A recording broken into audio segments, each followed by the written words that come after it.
Desde la época de los imbroglios y laberintos gracianescos, había una grotesca e irreparable escisión entre lo dicho y lo que se quiso decir, entre el aliento insuflado en la palabra y su configuración en la visibilidad. El ícaro verbal terminaba en los perplejos de cera. Engendraba ya primorosas y pavorosas equivocaciones en el manierismo, una palabra de dos cortes y un significar a dos luces. Eran maneras de divertirse, de recorrer el laberinto vegetal, pasar la ruedecilla de Hermes por delante de las casas con grotescas caras de monstruos, de gigantes etruscos o la trompa del elefante enroscándose en un centurión. Un argentino en Europa, en la misma unidad temporal, revisa los laberintos de sus juegos de infante, y un porteño musicaliza los laberintos de Gomarzo, en la Italia barroca del siglo XVII. En la historia de los laberintos, se igualan Rayuela y Gomarzo, los dos se nutren del inagotable paideuma infantil. En el laberinto se presenta una infinita, indetenible antropofanía. Destino propuesto por los dioses, por la fatalidad al asumirlo el hombre, se iguala con aquellos. Es el anillo y es el centro, el árbol morada y el minoano recinto sagrado. Los deslizamientos del pulpo minoano aseguran la irradiación del centro laberíntico. Los triángulos se liberan de su triangularidad y comienzan a vibrar. Problemas de triángulos rectángulos que son resueltos en el tendido de las redes de los pescadores mediterráneos. Sabe que en la lucha contra el pulpo hay que cortarle la cabeza, como sabe que el toro avanza desde el centro del laberinto. El omaloso centro umbilical se convierte en morada de los dioses, ya como irradiación germinativa o centro del laberinto. El rombo al girar en la noche brama como un toro. Se oculta, pero congrega. En el laberinto todo signo se convierte en palabra, en verbo ordenancista. Es un espacio ideal, que no depende de adición o de crecimiento, tampoco de reconocimiento espacial o de tensión temporal. Será siempre punto coincidente entre Oriente y Occidente. Ofiro la remota Santos, la Orbligo la Incunábula. Tiene que ser, también un espacio hialino, todas nuestras vértebras se apoyan en el punto volante que recorre todo el laberinto, que lo abre y lo cierra. Es un reto de lo oscuro, pero lo penetramos por las instantáneas progresiones de la luz. Los maestros orientales encuentran esa unidad esencial expresada en la gráfica frase, en un instante recorría todas las mansiones. Rayuela puede ser el crujir de la distancia en el punto ausente, la semejanza y la indistinción frente al suceso, pero prefiere bailar rotando en el tambor que rueda como las manecillas del reloj. Pasarse las manos por los ojos, o los ojos por las manos, para precisar el semiencadenamiento. Infinitas compuertas, sucesivos crujidos, como el ordenamiento arenoso de la piel de la cebra. Sus círculos, sus variantes y reencuentros de páginas, surgen de esas infinitas defensas sicilianas, dándole su intransferible relieve a las figuras que terminan por coincidir, después hablar, después soplarse. Cortázar señala a su manera esas compuertas donde convergen orientalismos, bromas megáricas, eleatismos, vacío original, primer vacío, segundo vacío, el vasto vacío, el extensísimo vacío, el seco vacío, el vacío generoso, el vacío delicioso, el vacío atado, la noche suspendida, la noche fluyente, la noche gimiente, la hija del sueño intranquilo, la alborada, el día permanente, el día brillante, y por último el espacio. Las posibilidades en la infinitud y la combinatoria finita. No solamente las alteraciones y saltos de páginas, sino momentos enteros interminables, por ejemplo, muerte de Rocamadour con una atigrada gama de variantes, ya con noche extendida, con vacío generoso, y luego el espacio fijador, como la distancia intercala el árbol. Como un anfiteatro cubierto por capas de arena. Después soplar, aparecen los dos conversadores pellizcándose y dando traspiés. Por todas partes, la caminata de lo ya transcurrido y de lo que se va a configurar, caminando hacia un presente que ofrece el cafetín, el cuarto de una noche, el portal en la noche que llueve, donde se detienen los que quieren que les echemos el guante. Ejército de hormigas que han polarizado el tiempo y que están en el total asalto de la casa en la granja. Precisamos los ruidos de nuestro reloj y les damos un templo. Les hemos otorgado un ritmo para que sean momentáneamente visibles. Los distribuimos, cuando marchan en su totalidad, con inmensos zapatos, nos destruyen. Cortázar nos hace visible cómo dos personajes sin conocerse pueden contrapuntear una novela. Después se conocen y se niegan a formar parte de la novela. Lo anterior a su coincidencia, que es lo que desconocemos siempre, forma la prueba de las verdaderas novelas. Su desconocimiento anterior mantiene ávidas aquellas coincidencias en París o en las clínicas de Montevideo. Eso le da naturaleza a sus invocaciones a la Fata Morgana, pero percibimos de inmediato que la maga no es Nadja. La maga está traída por un hilo sonambúlico de profecía, en los dominios de lo invisible es un perro que sigue a su amo. La maga nace de un anterior desconocido, no puede estar traída porque ella va sola hacia la muerte. Nadie la puede ayudar a morir. Rayuela ha sabido destruir un espacio para construir un espacio, decapitar el tiempo para que el tiempo salga con otra cabeza. Es una novela muy americana que no depende de un espacio-tiempo americano. París o Montevideo, la hora de la salida del concierto o la hora del amanecer, giran, ruedan y aseguran la igual concurrencia del azar. Evapora la Tierra un espacio americano que no depende de una ubicación cruzada de estacas en nuestro continente. Por lo estelar desciende una cantidad que es lo temporal. Océano final donde todo concurre a una cita. Esa es la prueba que yo llamo de Bayaceto. Cuando el genio de Racine, absolutamente francés, sitúa sus personajes en Constantinopla y en la época de Solimán. Todo sigue inalterablemente francés del gran siglo.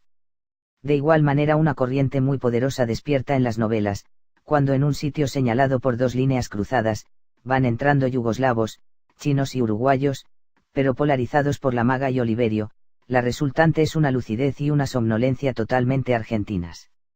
Tiene algo de la Persia del siglo XVIII, o de la Bagdad de Harun al-Rashid, es desde luego una liberación del aquí, pero entran y salen hombres, se muere al amanecer, hay hambre. Apuntalada por el jazz, creciendo como un árbol, cada casa de noche tiene su espacio y su tiempo, las hermanas que la habitan están metamorfoseadas en perras. A esa prueba de Bayaceto, Cortázar añade otra, la galería eleática. Hace visibles situaciones históricas de concurrencias o tangencias.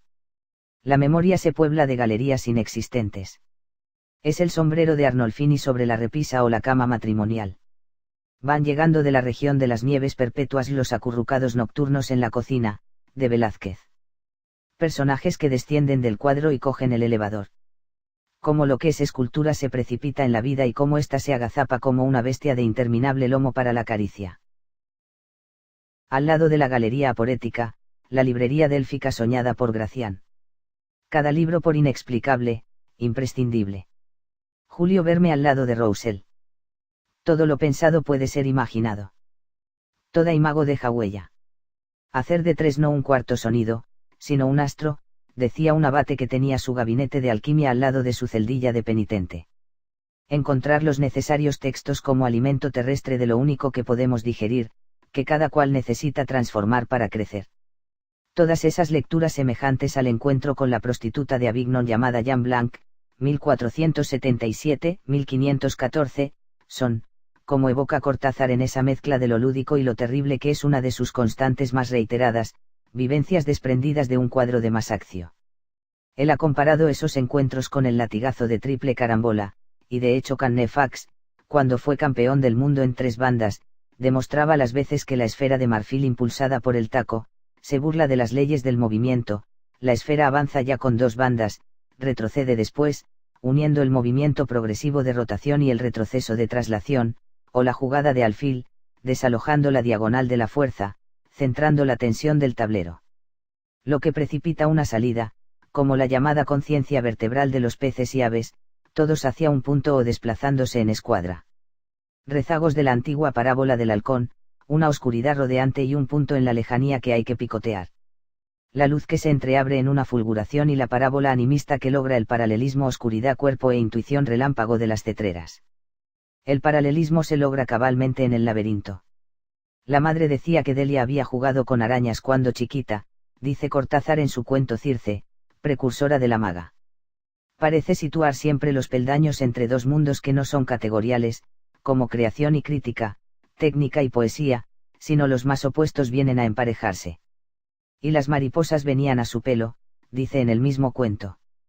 Es el peldaño posible, el nexus, el que establece el laberinto.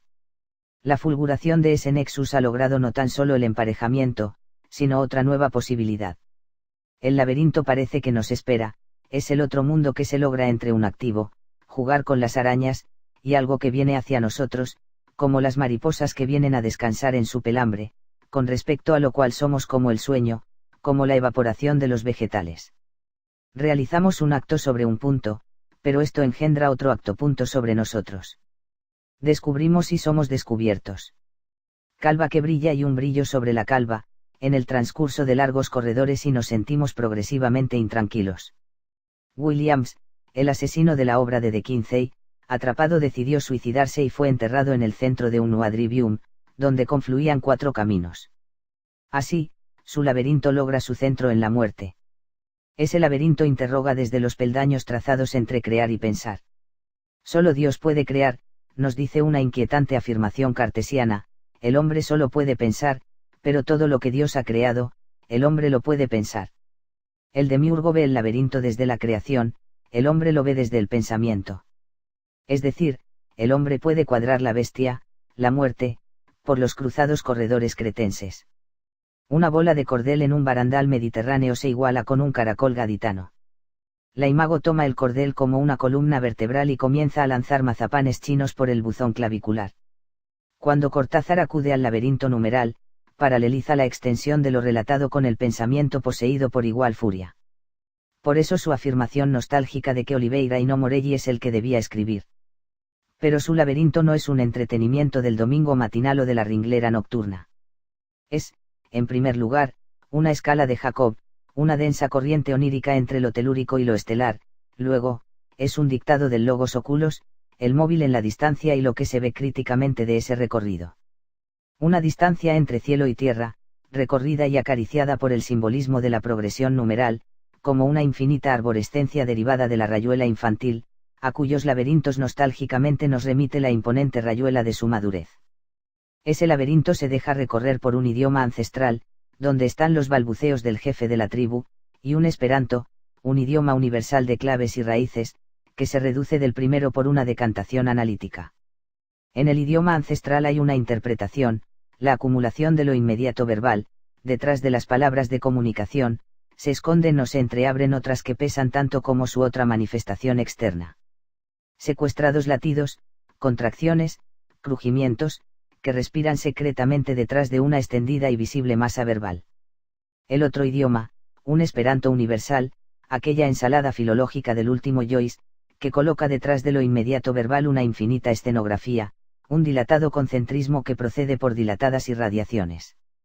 El idioma ancestral tiende a solemnizar la expresión, a entiesarla por escayolada o cartoné de abuelidad. El otro idioma, la ensaladilla, tiende a ironizar, a presentar irreconocibles y sucesivos derivados como los canutos de un anteojo. Entre ambos idiomas se tiende un laberinto donde los énfasis y las carcajadas, los juramentos y los manotazos se entrelazan en núcleos y en la infinitud de pliegues arenosos. Cortázar, con un pulso demoníaco, extraordinariamente rico, rige esas derivadas conversaciones con los dos idiomas, entre el jefe de la tribu y el almirante náufrago. Un idioma traza su laberinto sobre el otro, el del acarreo ancestral y el del desglose analítico, pareciendo citar la frase de Malcolm Lowry, de que tanto gusta Cortázar, como convencerá el asesinado a su asesino de que no ha de aparecérsele. En busca de estas tangencias entre dos niveles o densidades, Cortázar pasa del laberinto cretense o de conceptos, en busca de salida ideomalos, centro, a la mándala o salida encontrada por la proyección de la imago, una forma oriental de lograr que la imagen o doble gravite, que adquiera un resplandor o se libere totalmente del cuerpo que la evapora invisiblemente. Por su parte, dice Cortázar, las rayuelas, como casi todos los juegos infantiles, son ceremonias que tienen un remoto origen místico y religioso. Ahora están desacralizadas, por supuesto, pero conservan en el fondo algo de su antiguo valor sagrado. Lo que antaño fue sacralizado entronca con ese idioma ancestral, en Cortázar todo parece partir de ese punto, o después de un largo periplo volver a ese punto. Su ironía, su burla destemplada o su grotesco, pueden desacralizar cualquier situación o diálogo, pero queda siempre como un latido en la distancia ceñida por la visión. Habrá siempre que escoger entre la muerte, el circo y el manicomio, y la novela de Cortázar es como un arca donde esas tres palabras anillan y sueltan sus metamorfosis. La maga se transfigura en la muerte de su hijo y luego ella misma desaparece por la muerte. Los dos clochards detrás de los bastiones pican en su plumaje amoroso, y en la contemplación el efecto es circense. La enajenación actúa en parte como anorexis, como forma de reconocimiento liberado de la ratio, como si lo inconexo o la nexitud al azar proyectase más luz que las cadenas causales. En la niñez el columpio comunica irrealidad, desprendimiento, levitación, pero al aconsejarlo Hegel también para la madurez enajenada, le sitúa gravitación en el contraste, realidad, ahí adquiere vértigos y su representación fija se derrumba.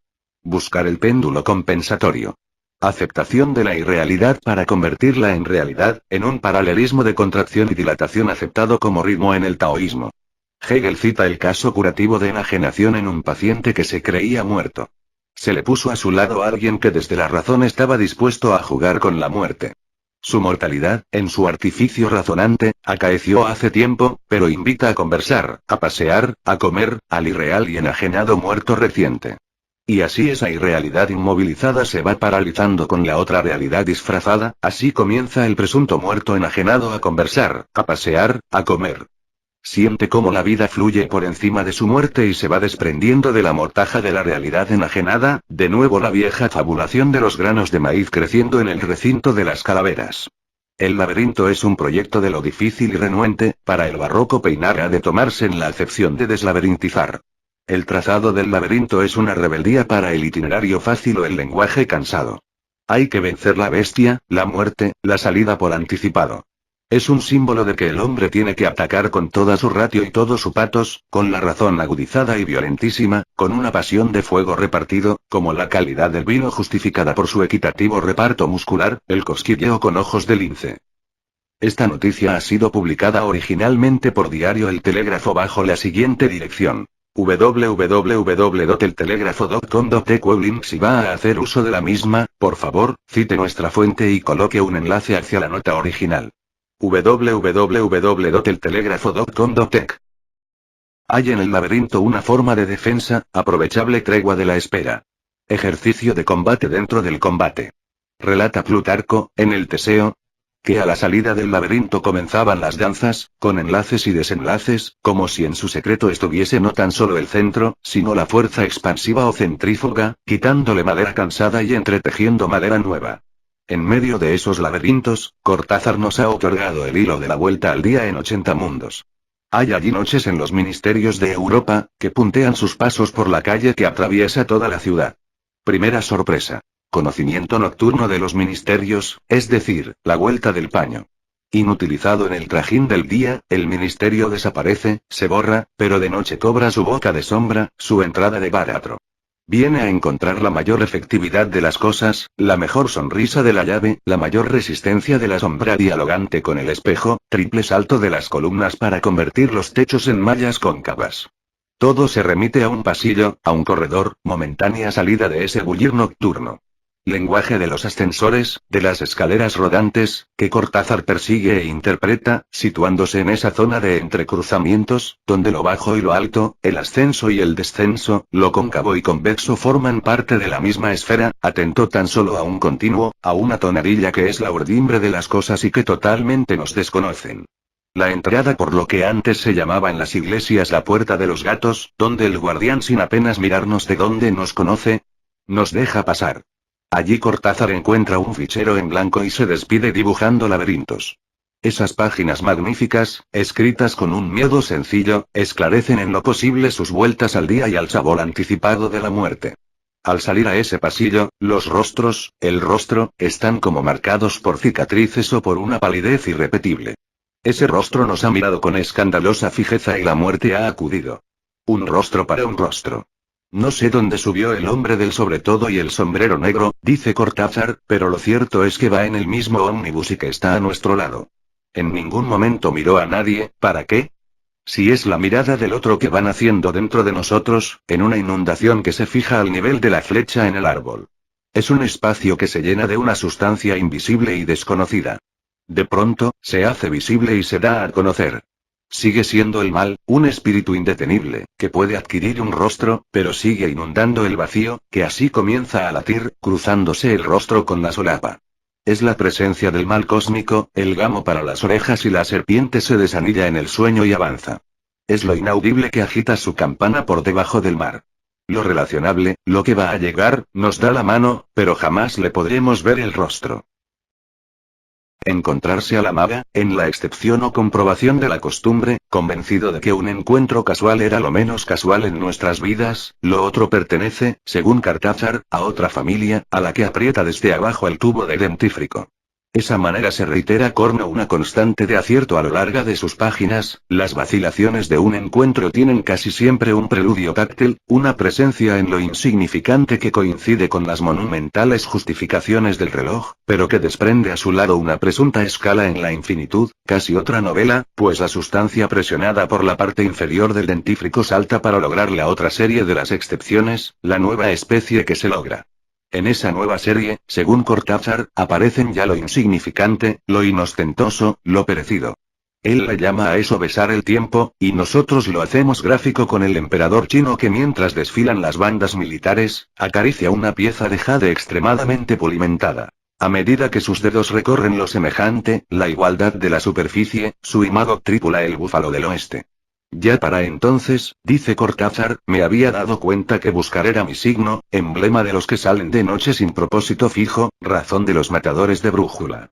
La brújula del tiempo, tan amada por los diseñadores del laberinto, es la que orienta esos pasos nocturnos, pues lo onírico es el único imán posible de esa brújula.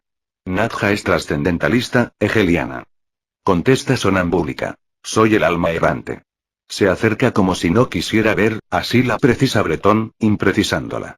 Cortázar considera la maga una concreción de nebulosa que trae lo vital y lo vitalista en una comunicativa canción de Schumann. Vive en la perenidad del día y disfruta de una acumulación en la profecía. Regocíjate en el día, se dice en el libro, porque en él todas las cosas fueron hechas.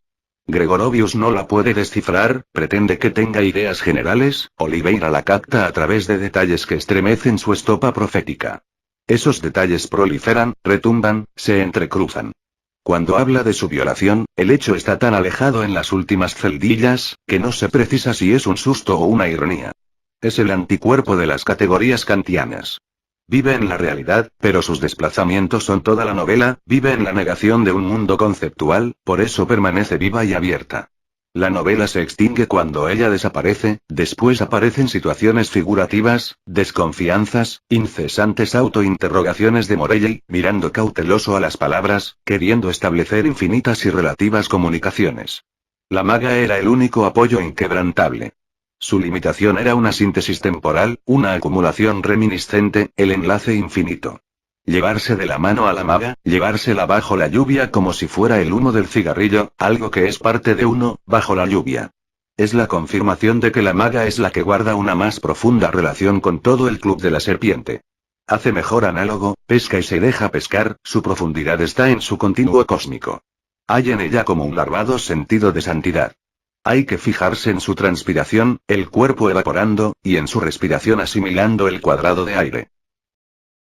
Oliveira no buscará como los suicidas el centro del cuadrado.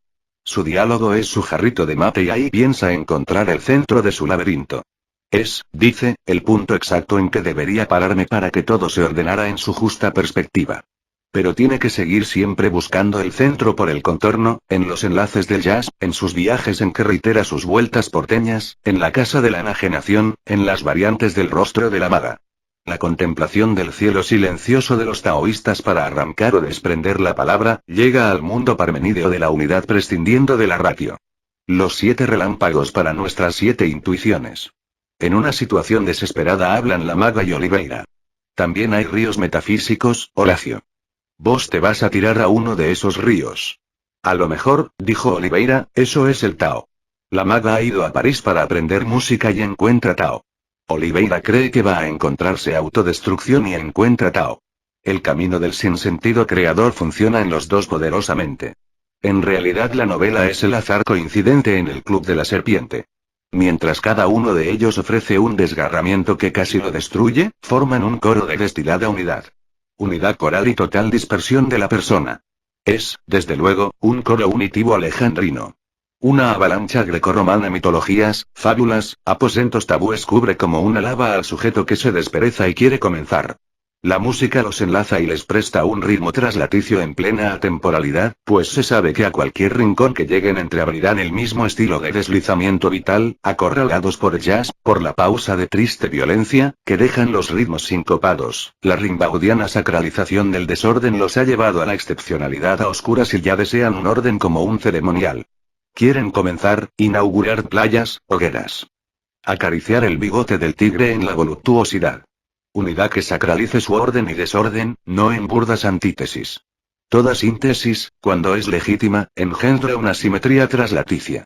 Viven para su desesperación en una síntesis hegeliana, no en la unidad de Platón o de Plotino. La raíz sumular de la novela necesita esa unidad coral. La maga, Batz, Gregorovius, Etienne, Oliveira, forman la evaporación constante que se ordena y desordena en la extensión de la masa harinosa. Luego ofrecen episodios, situaciones, para una visibilidad irónica. A veces, me causa la impresión de una corte de los milagros convertida en una inmensa escenografía. Un primer plano vacío, y luego, infinitos murmullos, entre oídos, voces que retroceden para que el gesto no los guíe o interprete. Cuando Oliveira reemplaza a la maga por Tarita, tiene que ascender en un andamio y descender en la casa de la enajenación. El episodio o entrecruzamiento ha perdido su carnalidad sombrosa, están condenados a trasladarse incesantemente con el rostro vuelto y apretándose las manos, ya las manos crispadas son la obsesión más reiterada en la última etapa de Kafka. Por eso, esta novela americana ha dependido de la manera de la poesía, de su ascendente análogo y de la imagen como resistencia de un cuerpo total, de su asombroso centro de absorción, tragaluz, estómago de ballena, de sus incesantes mutaciones en el centro de la fuerza del espejo invisible, pues solo la poesía logra destruir la antítesis realidad e irrealidad, formando una esperada médula de Sauco. Metáfora como realidad que arranca e incorpora irrealidad de la imagen en el nuevo cuerpo de la novela. Estamos ya muy alejados de aquel tratamiento goetiano de situar lo habitual como misterioso, para que lo misterioso llegue a ser lo cotidiano. Aquel imponente morfólogo de la cultura veía la columna vertebral como una causalidad autógena, ya hoy sabemos que es un relámpago. Rayuela se desenvuelve en un eléctrico y eleático concentrismo. Ya vimos a la salida del laberinto enlaces y desenlaces, canciones de boga y sumergimientos de Osiris. Oliveira se detiene en una calleja y siente como cualquier esquina de cualquier ciudad era la ilustración perfecta de lo que estaba pensando y casi le evitaba el trabajo. Sus secuencias tienen que concluir en las arenas, no puede terminar sería encallar, un rasponazo, dañar tal vez el fondo. Su concentrismo está en el oído que dilata, en el ojo que extiende, en los brazos prolongados en la infinitud. Sabe que algo o alguien está detrás del bastión que interrumpe la continuidad de los sentidos. Algo se restituye, se reconstruye, se reconoce en nuestro existir con total independencia de nuestro ámbito. Cada hombre irrumpe o interrumpe un continuo, pero hay un fondo de identidad que es un azar que se vuelve causal, una absurdidad que el hombre tiene que asimilar para no ser el irreconocible sobreviviente de una especie extinta. No le interesa a Cortázar prolongarse en distintos planos, sino la candela que esclarece momentáneamente el sótano. Sabe que no podemos ir más allá de la conciencia vertebral que es también un relámpago.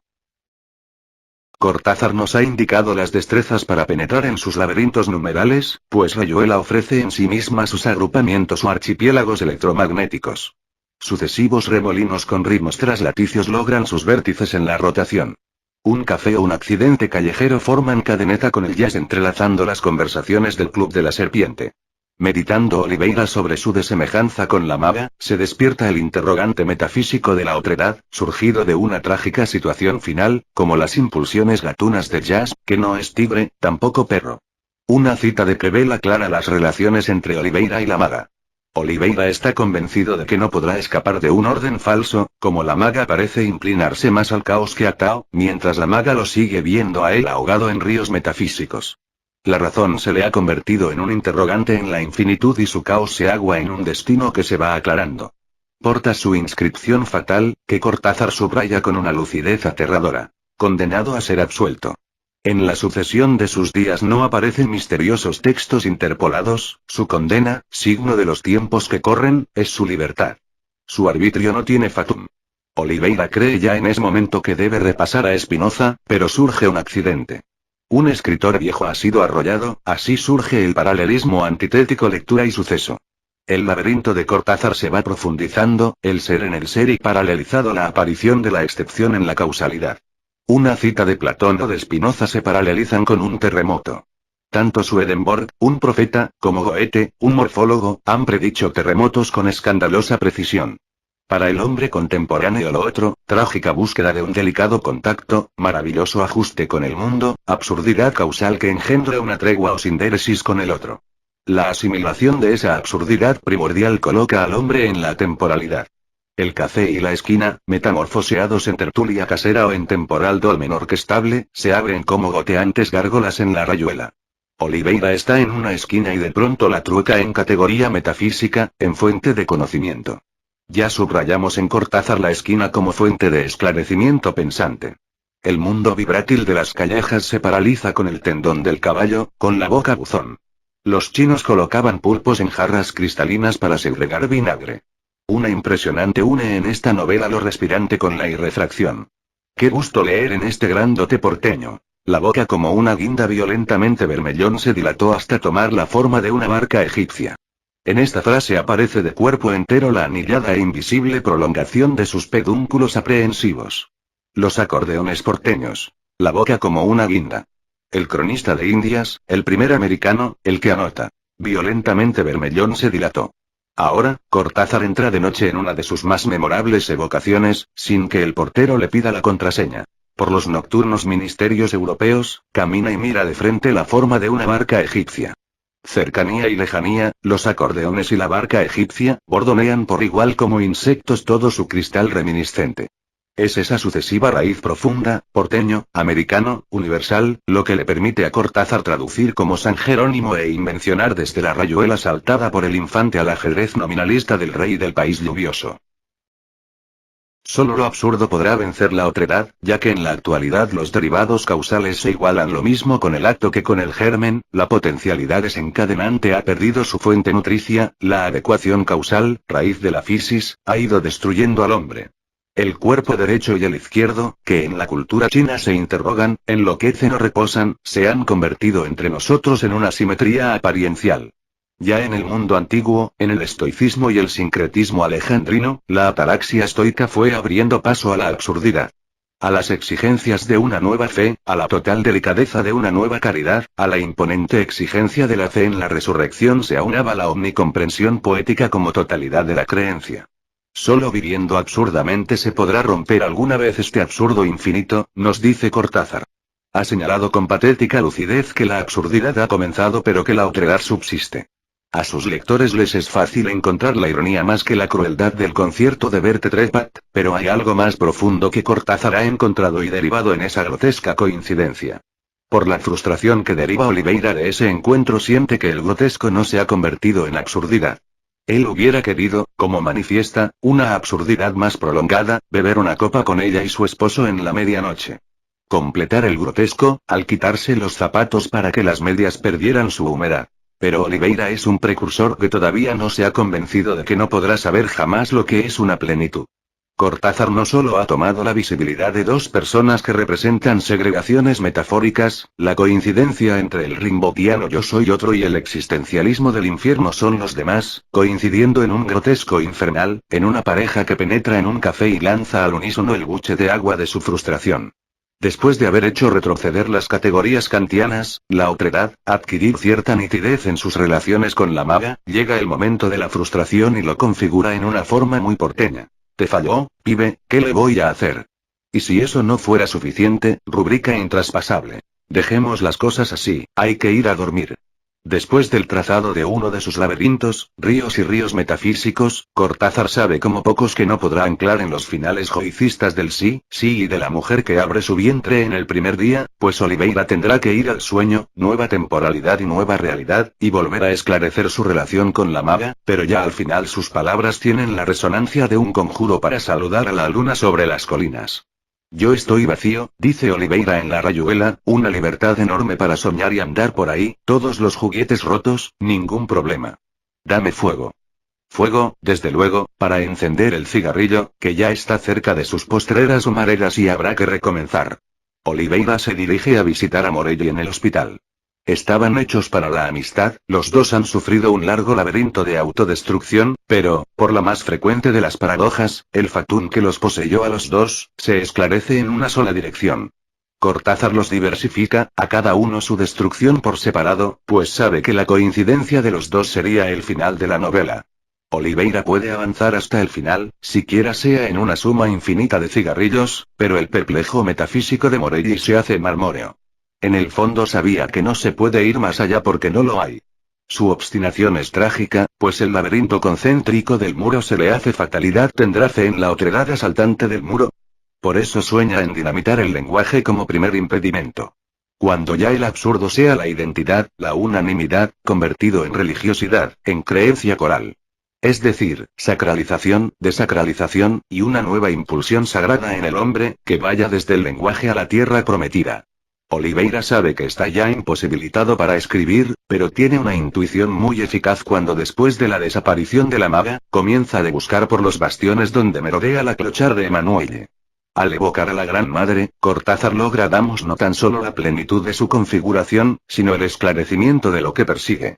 Ese momento se logra con una sencillez impresionante, se oía el glu-glu del vino y el resoplido, tan natural, dice Cortázar, que todo fuese así absolutamente anverso o reverso, el signo contrario como posible forma de sobrevivencia, y una H maliciosa y apocalíptica, infantil y comenzante, cae sobre su apellido, sobre la ebriedad y la astucia.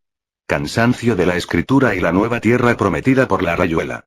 Comienza a oír Kubla Khan, como un imán de la lejanía, y enciende otro pitillo. No se han subrayado las páginas decisivamente excepcionales de Rayuela, del descenso de Oliveira a la heladera de los muertos, que señalan una nueva marca en la novelística americana. Los símbolos están encontrados con una terrible precisión. El viejo, cuya locura consiste en acariciar una paloma, ha ascendido de las profundidades el sótano de la clínica en cuyo refrigerador se guardan los muertos. Reaparece Oliveira tomando a Talita por la maga, evocando la Rayuela, temblando de miedo por el pasillo. Así, como estaba convencido ya de sufrir la terrible condena, ahora en la heladera infernal, precisa que no hay ninguna Eurídice que rescatar. Se tomará una cerveza. Del Club de las Serpientes a un circo, del circo a una casa de enajenación, de allí al sitio donde un loco con una paloma conversa con una muerta. Oliveira ha descendido a los infiernos y reaparece después saliendo por la última casilla de la Rayuela, por el centro del mandala, donde realidad e irrealidad forman la nueva urdimbre. Al descender Ulises a los infiernos, la madre le ordena que regrese inmediatamente hacia la luz. Oliveira asciende también de su infierno dueño ya del sinsentido creador, o para usar sus símbolos, lo que está debajo de los párpados forma con lo que está arriba de los párpados una nueva visión, la que Oliveira necesita para rescatar de nuevo a la maga. Por todas partes aparece en Rayuela un nuevo sentido para una nueva absurdidad, pues esos nuevos sentidos traerán la nueva sacralización del hombre, es decir, la antropofanía o el hombre dueño ya del centro de su laberinto. De ese descenso a los infiernos, le quedará cierto rejuego plutónico, como lanzar las chispas de sus cigarrillos sobre los cuadrados de la Rayuela. Así acompaña al tiempo en plena orgía de atemporalidad. Después, en la casa de la enajenación, es cuando se van ofreciendo situaciones liberadas ya de todo paralelismo, de toda antítesis, de todo mundo categorial y causalista. Oliveira logra situarse en una perspectiva donde la maga sigue viviendo, donde se ha logrado liberarse de la mortalidad. Y esa antropofanía que nos brinda tendrá que empezar por ahí, donde el existir no sea, según la expresión de Valéry, una enfermedad en la pureza del no ser. Las peripecias en la búsqueda de la maga son de lo más profundo en el reverso de la novela. Ellas comienzan, si es que esto se puede precisar, después del descenso a la heladera infernal por Oliveira.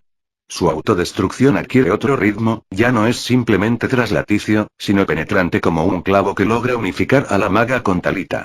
Ambas están oyendo, para usar la imagen de Cortázar, un chorrito de agua, el sonido de agua unifica las imágenes, la imagen del cuerpo y el cuerpo de la imagen coinciden en la unidad del espejo. La imagen en el río y la imagen en el espejo reemplazando al río, pero seguimos como fantasmas errantes tras la unidad de la imagen. La novela medita sobre la novela, al final las palabras son vivencias, porque las palabras y las vivencias están insufladas de una trágica comicidad. El lector salta sobre el autor, nuevo hombre de Zohar, y forman un nuevo centauro. El lector, castigado y favorecido por dos dioses a la vez, se queda ciego, pero se le otorga la visión profética. El lector está convencido, según la frase de Cortázar, de que, la novela es un coagulante de vivencias, catalizadora de nociones confusas y mal entendidas, porque el autor está convencido de que, solo vale la materia en gestación, y el lector de nuevo, como dentro de un poliedro de cuarzo, adquiere la diversidad de la refracción y la obstinación de un punto errante. Así, la antropofanía que nos propone Cortázar, presupone que el hombre es oreado incesantemente, que es creador incesantemente. Existir y no existir forman en el hombre una cómica unicidad. Una palabra humea al lado de una palabra que no fue dicha, el cuerpo marcha al lado de un cuerpo inexistente, miramos y dentro de la visión un muro se derrumba, un punto que se levanta en lo alto de la agujeta del surtidor es la carpa estelar que se pliega. Por todas partes, la unidad profunda entre la semilla de la mandrágora y la boca de los muertos. Propio ámbito desconocido, lenguaje ancestral, galería aporética, librería délfica, centro del laberinto, espacio ideal, espacio yalino, son la misma temeridad que nos hace y nos agobia. Médula de Saúco, espejo de la médula, identidad universal. Mira por un extremo del anteojo y la novela es sorprendida por una plenitud. Mozart, de 9 años en Londres, estudia con el William Beckford, de 5 años, quien a esa edad escribe un aria que años más tarde será incluida por Mozart en las bodas de Fígaro.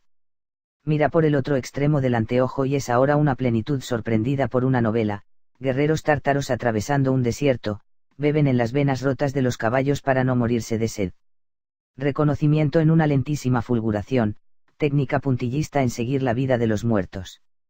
Muertos, hijo e hija de familias siberianas, contraen matrimonio los dos garzones muertos. Pintan en papeles a los invitados, a los jinetes con sus corceles, vestuario, monedas y sillas. Queman esos papeles y el acta matrimonial con firmas evidentes, para que lleguen al otro mundo y constituyan un matrimonio con todas las formalidades legales. Los padres de los infantes muertos y casados, comienzan a vivir como parientes. Coinciden con los egipcios, una revolución social para conseguir la igualdad de derechos en la muerte, para que el que fue al caballero en vida, lo siga siendo en la muerte.